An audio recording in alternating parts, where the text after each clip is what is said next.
Part of being an actor is like learning how to adapt to weird and crazy situations. And so in that way, this is kind of par for the course, I guess.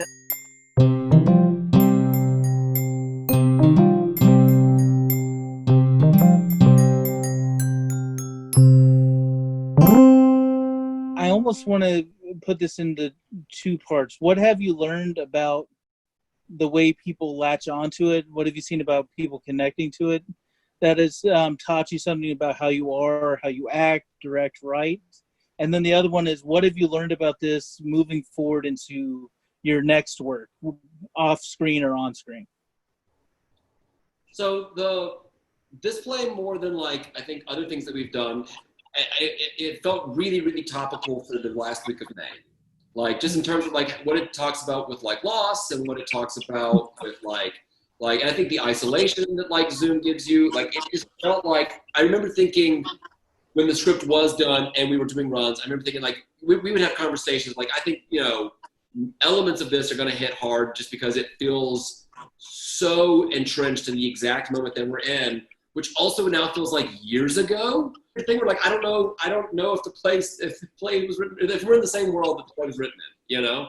So that's the thing that I'm curious about, like if it still resonates, if it's already like expired or aged out 2 months later. I mean, like as far as there were a lot of things about rehearsing over Zoom and rehearsing from a distance that were very formative in just like how I exist as a person in this like quarantine world. Because like I mean I don't leave the house unless I have to, which is nice. But that like the projects that I have worked on since then, you know, there are rules that I've learned because of this that are like how I interact with people moving forward. So like I did a like radio play effectively. And a lot of those questions of like, what do you need? Do you have equipment? Can I come drop this off? You know, that had was very useful in that moment. Part of being an actor is like learning how to adapt to weird and crazy situations.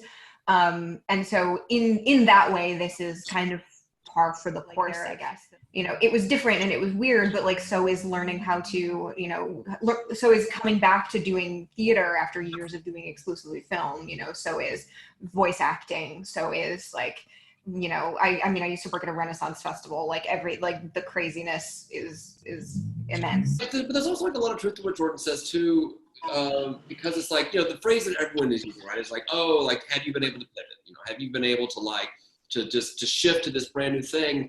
And like, the more I think of it, the more I'm just like, I don't know, that's really, it feels like it feels wrong to me, just because like, if you make your next piece of art and you haven't brought with you the lessons of your last piece of art and you're not responding to the world, like, I don't know, like this play is just what we always do, where it's like, okay, well, we did this thing, I think the next thing will be different because of either what we've learned or because I don't want to do the same thing twice, or just like, you know, I'm learning how to write my worldview into characters, and to, you know, like, you're just always, I feel like you should always be making a different thing better than the last time you made a thing. And so for me, it's like, well, no, the rules for this engagement were X, but you're still the same artist who wants to bring the same like pocket of themselves to stories. So like, it's not even pivoting, it's just like, well, I would tell the next story different than I told the last story because the next story has new rules to it.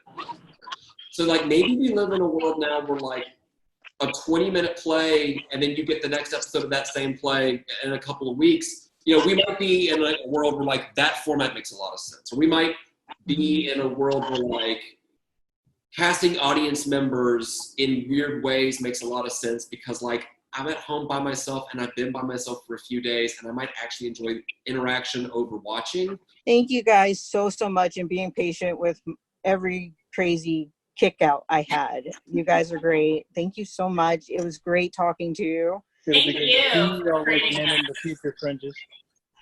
Please keep in touch. Like, send us. You guys know I'm on Instagram a ton. I'm on Facebook a ton. Just like message us. Like, tell us what you're doing next because we will always shout you out or be there if we can be. Cool. Yeah, this is fun. Hey guys, if you like what we just did, there's going to be plenty more coming up. Please like, comment, subscribe.